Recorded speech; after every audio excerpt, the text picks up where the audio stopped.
আপনি কি কখনো এমন একটি বিচার দেখেছেন যেখানে অভিযুক্ত ব্যক্তিই মৃত এবং তার কঙ্কালকে কবর থেকে তুলে নিয়ে এসে পোশাক পরিয়ে আদালতে বসানো হয়েছে? হ্যাঁ, এটি কল্পকাহিনী নয়, বরং বাস্তব ইতিহাসের এক অন্ধকার অধ্যায়। আজ আমরা জানবো ক্যাডেভার সিন্ড নামক সেই ভয়াবহ এবং অবিশ্বাস্য বিচার সম্পর্কে যা 900 খ্রিস্টাব্দে ঘটেছিল রোমে। আর এই ঘটনার মূল চরিত্র দুইজন পোপ, পোপ ফর্মোসাস এবং পোপ স্টিফেন সিক্স, অর্থাৎ 6 নম্বর পোপ স্টিফেন। পোপ ফর্মোসাস আগে রাজত্ব করেছেন। পোপ ফর্মোসাসের মৃত্যুর পর তারপরে ক্ষমতায় আসে পোপ স্টিফেন সিক্স। এই পোপ ফর্মোসাস এবং পোপ স্টিফেন সিক্স দুজনেই রোমান ক্যাথলিক চার্চের নেতা ছিলেন এবং তারা কার্যত পোপ রাজ্য নামক একটি স্বাধীন ধর্মীয় এবং রাজনৈতিক অঞ্চলের শাসক হিসাবে কাজ করেছিলেন। এই পোপ রাজ্য তখন রোম এবং তার আশপাশের এলাকা জুড়ে বিস্তৃত ছিল, আর কালের ব্যবধানে যা আজকের ইতালির অংশ। এবার আসা যাক মূল ঘটনায়। পোপ স্টিফেন 5 মারা গেলে 891 খ্রিস্টাব্দে রোমান ক্লাজি এবং অভিজাতদের একটি বড় অংশের দ্বারা ফর্মোসাসকে পোপ হিসাবে নির্বাচিত করা হয়, কারণ তিনি ইতিমধ্যেই অভিজ্ঞ ধর্মীয় নেতা ছিলেন এবং তার রাজনৈতিক সংযোগ এবং কূটনৈতিক দক্ষতাও ছিল। গির্জার স্থিতিশীলতা ফিরিয়ে আনতে তার নেতৃত্বকে অনেক গুরুত্বপূর্ণ মনে করা হয়েছিল, কিন্তু বাস্তবে তিনি ঘটিয়েছিলেন অনেক বিতর্কিত অধ্যায়। ক্ষমতায় আসার কিছু সময় পর ফর্মোসাস ইউরোপীয় রাজনীতিতে সরাসরি হস্তক্ষেপ করেন, বিশেষ করে ফ্র্যাঙ্কিস রাজন্যদের বিষয়ে। তিনি ফ্র্যাঙ্কিস রাজা আর্নড অফ ক্যারিন্থিয়াকে সমর্থন করেন রোমের সম্রাট হিসাবে অভিষেকের জন্য, আর এই সমর্থন অনেক ইতালীয় এবং রোমান অভিজাতদের অপছন্দ ছিল, কারণ তারা জার্মান এবং ফ্র্যাঙ্কদের প্রভাব কমাতে চাইত। এর সাথে তিনি অনেক বিশপ এবং ধর্মীয় নেতাদের একাধিক পদে নিযুক্ত করেন বা সরিয়েও দেন, আর এটি গির্জার প্রচলিত নিয়মের পরিপন্থী ছিল।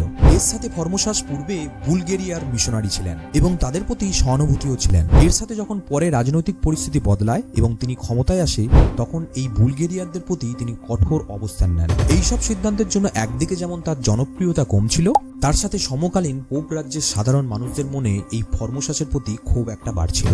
আর এসবের মধ্যেই 896 খ্রিস্টাব্দে পোপ ফর্মোসাস মারা যান।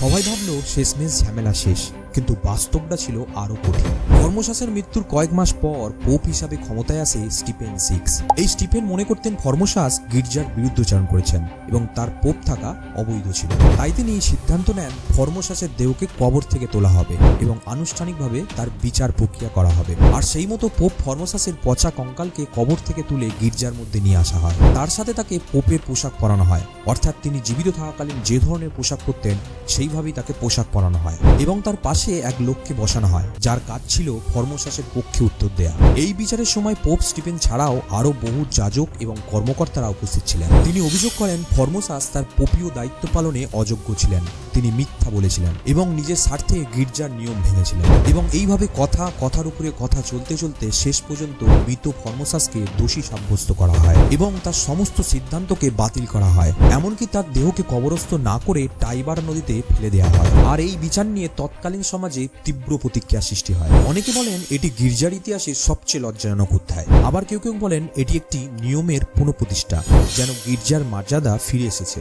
এই প্রসঙ্গে একজন আধুনিক লেখক ও বিশ্লেষক এরিক জনসন, যিনি এই ক্যাডেভার সিন্ডকে পোপ স্টিফেন সিক্সের একটি উদ্দেশ্যমূলক চাল হিসাবে আখ্যায়িত করেছেন। তিনি বলেন এই বিচার বাস্তব নয়, বরং ফর্মোসাসের নাম এবং সিদ্ধান্তগুলিকে বাতিল করে গির্জার অভ্যন্তরীণ এবং রাজনৈতিক কাঠামো নতুনভাবে সাজানোর চেষ্টা ছিল। কারণ ফর্মোসাস অনেক সিদ্ধান্ত নিয়েছিলেন যা স্টিফেন এবং তার সমর্থকদের পছন্দ ছিল না। আবার কেউ কেউ বলেন গির্জার আইন অনুসারে এক পোপের অবৈধতা প্রমাণ করতে এই ধরনের বিচার সম্ভব ছিল। পরিশেষে ক্যাডেভার সিন্ড আমাদের সামনে এক জটিল বাস্তবতা তুলে ধরেছে, যেখানে ধর্ম, রাজনীতি, নৈতিকতা এবং ক্ষমতা একে অপরের সাথে মিশে গেছে। এই ঘটনার পেছনে সত্যতা কি ছিল তা হয়তো আজ পুরোপুরি জানা সম্ভব নয়, কিন্তু কিছু প্রশ্ন থেকে যায়। একজন মৃত মানুষের বিচার কি কখনো ন্যায় বিচার হতে পারে, নাকি এটি ছিল মানুষের তৈরি এক অন্ধকার অধ্যায়? তার সাথে আজ যদি কোনো ধর্মীয় নেতা এমন কোনো সিদ্ধান্ত নিতেন, আমরা কি তা গ্রহণ করতাম? আপনারা কি ভাবছেন কমেন্টে জানাতে অবশ্যই ভুলবেন না। ক্যাডেভার সিন্ড নিয়ে আজকের ভিডিওটি এটুকুই। ভিডিওটি ভালো লাগলে একটি লাইক করবেন, তার সাথে এরকম আরো অনেক নতুন ভিডিও পেতে আমার এই ছোট্ট চ্যানেলটিকে সাবস্ক্রাইব করতে ভুলবেন না। সকলে ভালো থাকবেন, ধন্যবাদ।